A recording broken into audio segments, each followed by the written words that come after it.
Ukraine enters its second month of war. Putin continues to rain missiles on key Ukrainian cities, including Kharkiv and capital city Kyiv.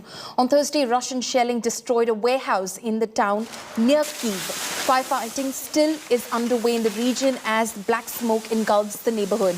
Fire continues to emerge from the Berdyansk port, where reports suggested that a Russian landing ship was destroyed by the Ukrainian troops.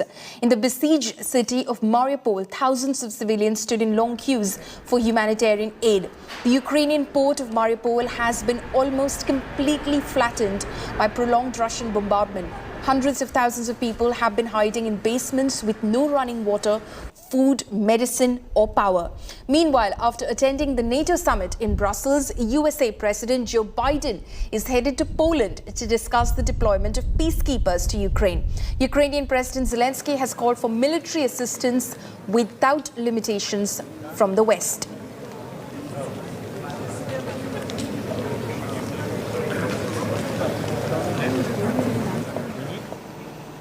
Our soldier reporter Rajesh Pawar has been getting us reports from ground zero. Here's a report from Kyiv that is bracing for all attacks from all corners, in fact, by the Russian army. I'm on a checkpost here which has been prepared to counter any kind of attack coming on this particular road.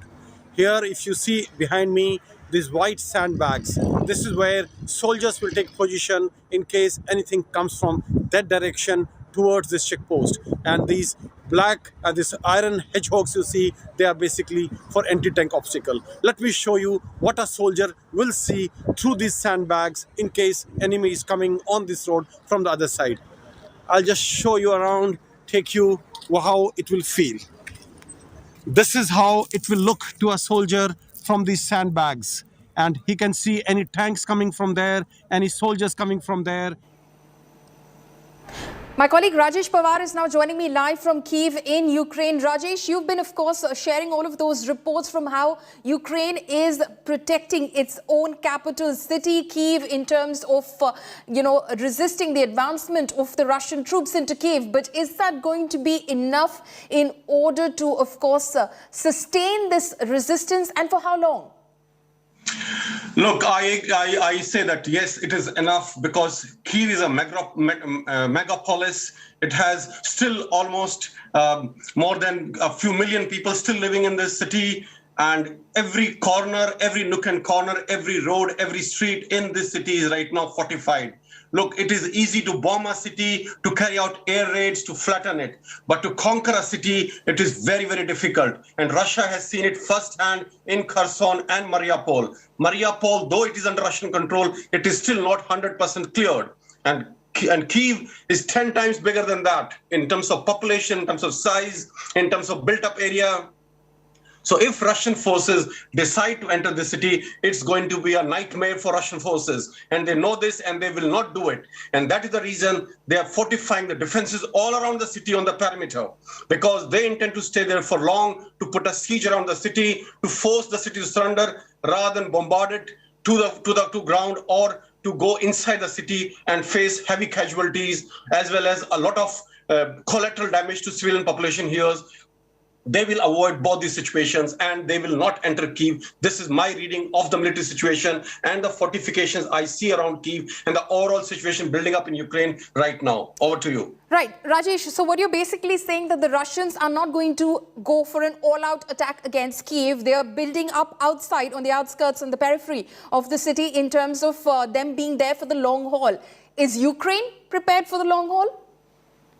Look, longer this battle goes, both the countries will suffer. Russia will suffer and Ukraine will suffer. Russia will suffer in terms of economics. Besides losing soldiers, they have been battered economically right now. And as the time passes by, the kind of severe sanctions which have been imposed on Russia, their effects will start showing in a few days from now. And Russia cannot sustain this war if those economic sanctions start working, especially, I'm again saying X factor is China, especially if China decides not to support Russia economically in this ongoing conflict. Secondly, for Ukraine, people are dying every day. Civilians are dying.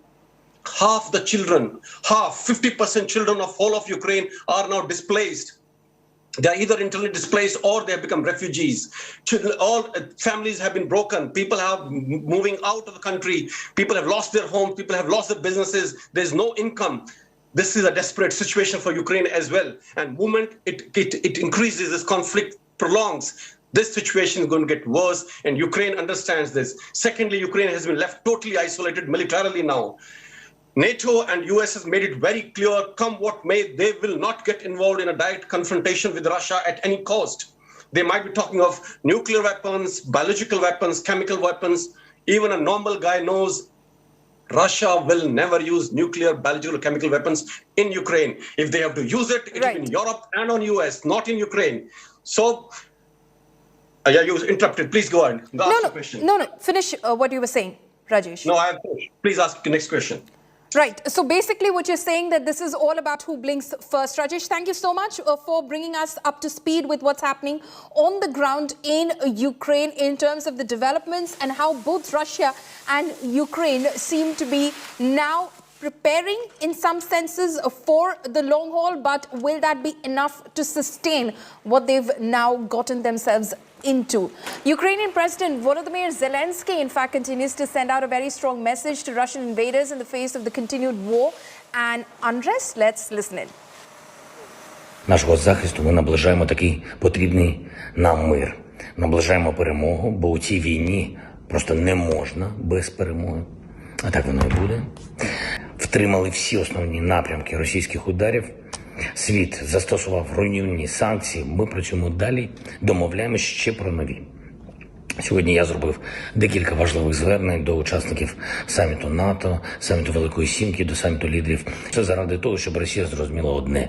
Потрібно шукати мир. Росії також потрібно шукати мир. Довіра у народу України найвища до ваших країн і до Польщі. Це є правда.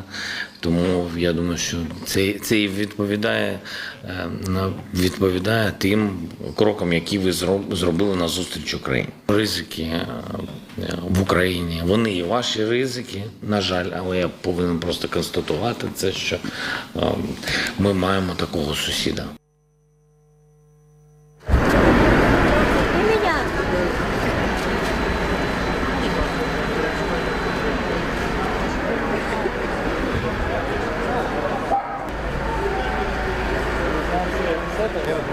Right, so this is now the second month of the Russian invasion of Ukraine. Ukraine is still resisting and is holding fort, but for how long? That's the big question, especially because despite the desperate appeals which have been made by Ukrainian President Zelensky to NATO, to Western nations, the kind of military hardware that it needs on ground and boots that it needs on ground, that is not forthcoming. Now, Russian President Vladimir Putin launched a full-scale invasion of Ukraine in the early hours of February 24th, sparking the biggest war on a European state since World War II. In the months since the invasion began, more than 10 million people have been displaced. Several Ukrainian towns and cities have been besieged and bombarded beyond recognition, and hundreds of civilians have been killed as it braces for a second month of bombing, destruction and deaths. I decided to conduct a special military operation. It aims to protect people who have been bullied and subjected to genocide by Kyiv regime for 8 years. It all started with an early morning broadcast that stunned the world. The future of millions of Ukrainians changed with the blink of an eye.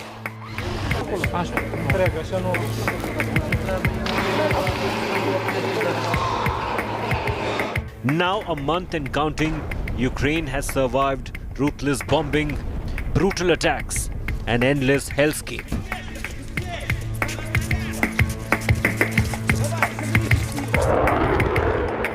Russian forces are struggling to capture key Ukrainian cities, including Kyiv and Kharkiv. Kyiv still stands firm. Heavily outnumbered and outmuscled, yet Ukraine is giving them a bloody nose. I thank everyone who acts in support of Ukraine, in support of freedom, but the war continues. The acts of terror against peaceful people go on. 1 month already. That's long. It breaks my heart hearts of all Ukrainians and every free person on the planet. The war has spared no one. Toddlers, kids, youngsters, elderly, all victims. Since the Russian invasion of Ukraine, over 10 million people have fled their homes, mostly women and children. With each passing hour, Ukraine war is fast becoming the fastest growing humanitarian crisis Europe has seen since the Second World War.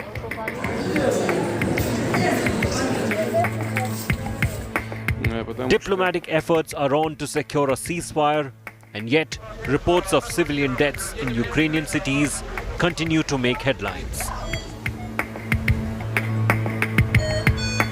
Once a bustling, lively and colorful country, many Ukrainian cities are becoming ghost towns. Bureau Report, India Today.